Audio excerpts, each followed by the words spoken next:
ایک اور پہلو جو مسلمان یا جو فرقے یہ سمجھتے ہیں کہ شفاعت کی وجہ سے آپ کا وہ جو دین ہے یا وہ جو حساب کتاب ہے، وہ جو عدل ہے، وہی بیکار ہو جائے گی۔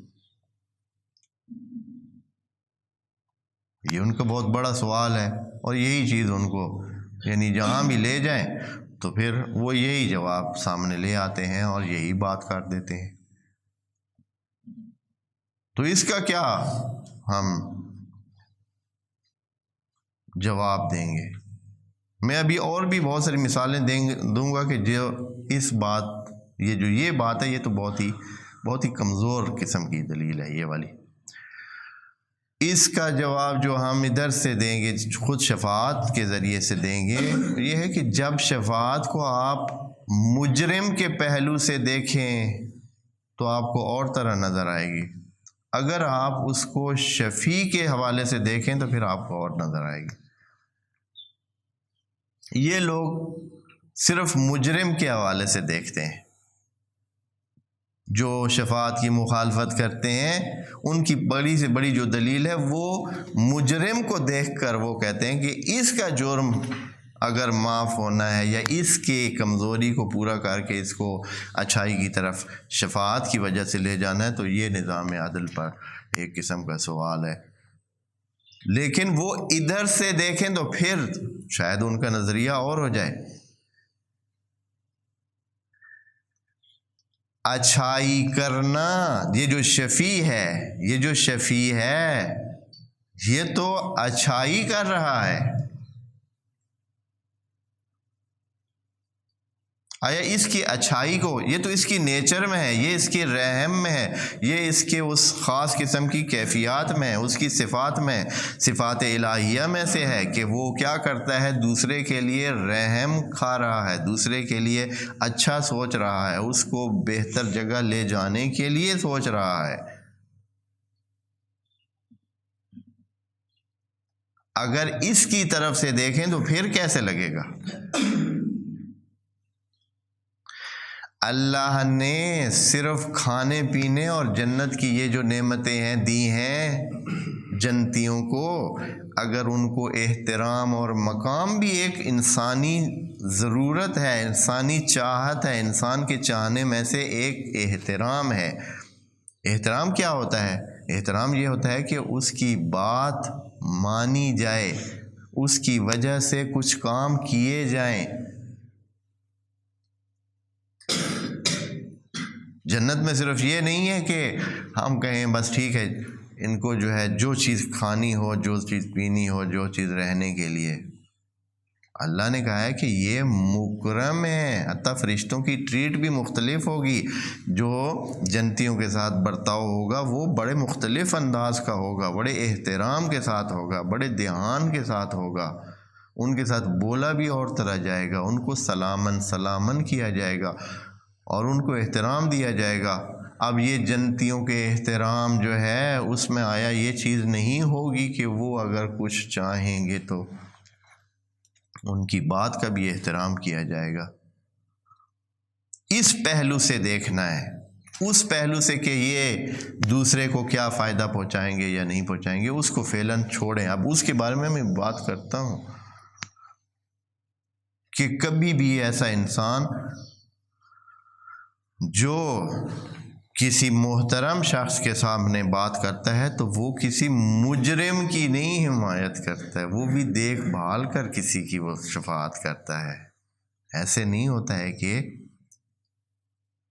یہ کس نے کہا ہے کہ آیا ہر بندے کی ہر بندہ شفاعت کرے گا؟ اگر میں یہ کہتا ہوں کہ نبی میری شفاعت کرے گا تو میرے کہنے سے کیا فرق پڑتا ہے؟ میرے کہنے کے مطابق آیا نبی واقعاً میری شفاعت کریں گے؟ یہ بات جب آئے تو تب ہے نا کہ نبی بھی کہیں کہ میں شفاعت کروں گا، تو پھر سوال پیدا ہوتا ہے۔ یہ تو ہمارا کہنا ہے، یہ تو سارے ویسے امیدوار ہیں، آیا یہ طے شدہ ہے کہ وہ کریں گے ان کی شفاعت؟ بھائی کس نے کہا ہے؟ جن کی وہ شفاعت کریں گے وہ کس قسم کے لوگ ہوں گے؟ وہ واقعاً اس قسم کے لوگ ہوں گے جن کی شفاعت کا کچھ نہ کچھ بنتا ہوگا. یہ نہیں کہ بس جو بھی یہ کہہ دے کہ میری نبی شفاعت کریں گے تو پھر نبی اس کی شفاعت کریں گے،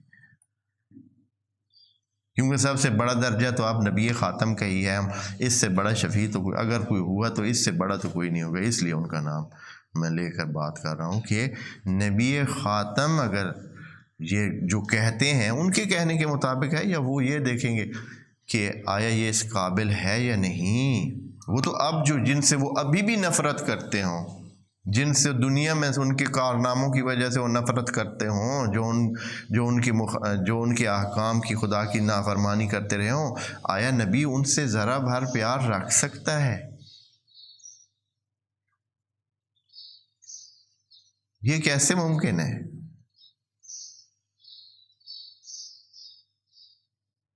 یا جو بھی اولیاء اوصیاء انبیاء جن کی شفاعت اگر وہاں ہے، آیا وہ ان افراد سے ان کو اپنا بنانے کے لیے کچھ یہ چاہیں گے کہ ان کو اپنا بنا کے رکھیں جو اللہ کے احکام کی مخالفت کرتے ہیں اور دھڑلے سے کرتے ہیں اور صرف کہہ دیتے ہیں کہ ہماری شفاعت کوئی کرے گا؟ شفاعت تو صرف اس کی ہوگی، جیسے کہ بعد میں بھی، جو حقیقتاً چاہتا رہا ہے کہ ٹھیک راستے پہ چلے،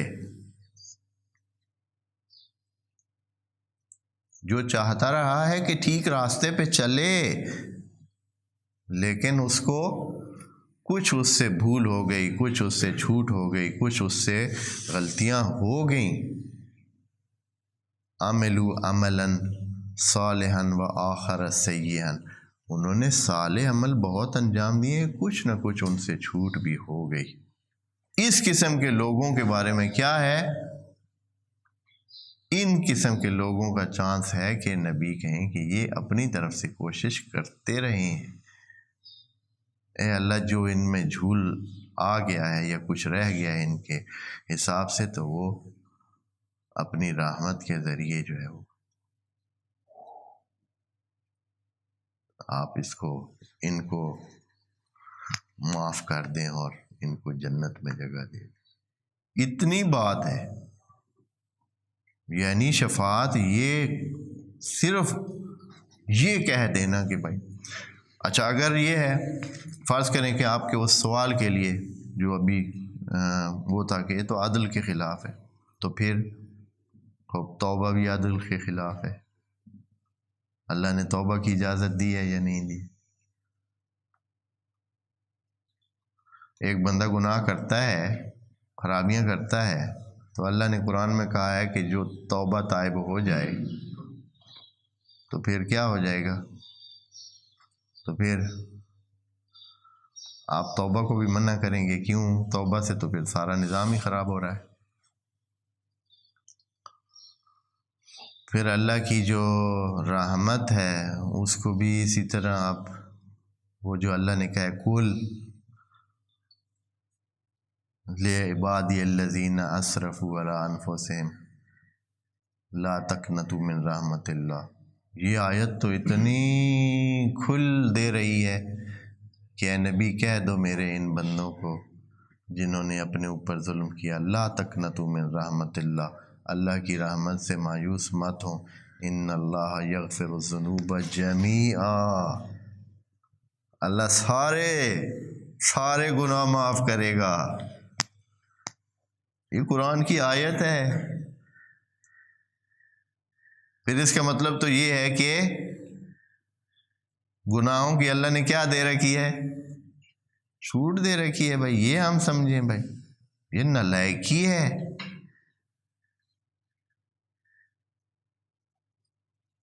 ادھر کہا ہے کل عبادی، میرے بندوں کو کہے، میرے بندوں کو کہو. وہ بندے بنے ہوئے ہیں، بندے ہیں، لیکن ان سے کچھ جھول ہو گیا ہے نا، کچھ خرابیاں ہو جاتی ہیں. انسان اس زندگی میں اس سے کچھ خرابیاں ہو جاتی ہیں، لیکن ہیں عبادی، بندے بننے کی کوشش کر رہے ہیں. تب